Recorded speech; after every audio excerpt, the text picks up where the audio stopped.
உங்களுக்கு தெரியுமா, கடல்ல இருக்கிற டால்பின்கள் பேச மட்டும் இல்ல, சிறுநீர் மூலமாவும் கம்யூனிகேட் பண்ணுதுங்க.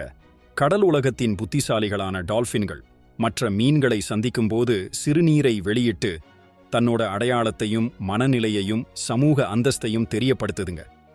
வெறும் சத்தம் போடுறது மட்டும் இல்லாம இப்படி ஒரு அதிசய தகவல் பரிமாற்றம் வச்சிருக்கிறாங்க. மரீன் மேமல் சயின்ஸ் என்ற பத்திரிகையில வெளியான இந்த ஆய்வு நம்ம எல்லாரையும் ஆச்சரியத்துல ஆழ்த்துது. இந்த ஆய்வுல உயர் அந்தஸ்து டால்பினை சந்திக்கும் போது அதிக அளவு சிறுநீர் வெளியிடுவதும் போட்டி போடும் போதும் இதே மாதிரி நடந்துக்கிறதும் கண்டறியப்பட்டிருக்கு. இதெல்லாம் சத்தமில்லாமலேயே ஒரு டால்பின் இன்னொரு டால்பினுக்கு சொல்ற விஷயம். நம்ம ஊர்ல வார்த்தை மூலமா சண்டை போடுவோம், ஆனா இவங்க சிறுநீர் மூலமா பேசிக்கிறாங்க. விலங்குகளின் உலகம் நாம் நினைப்பதை விட மிகவும் சிக்கலானது. டால்பின்கள் பயன்படுத்தும் இந்த பல வகையான தகவல் பரிமாற்ற முறைகளை இன்னும் நிறைய ஆராய வேண்டியிருக்கு. நம்ம மனுஷங்களுக்கு சரியா பேசக்கூட தெரியலன்னு சொல்வோம், ஆனா இந்த டால்பின்கள் எவ்வளவு திறமையா தொடர்பு கொள்ளுதுங்க பாருங்க. உங்களுக்கு இது பத்தி என்ன தோணுது? கமெண்ட்ல சொல்லுங்க.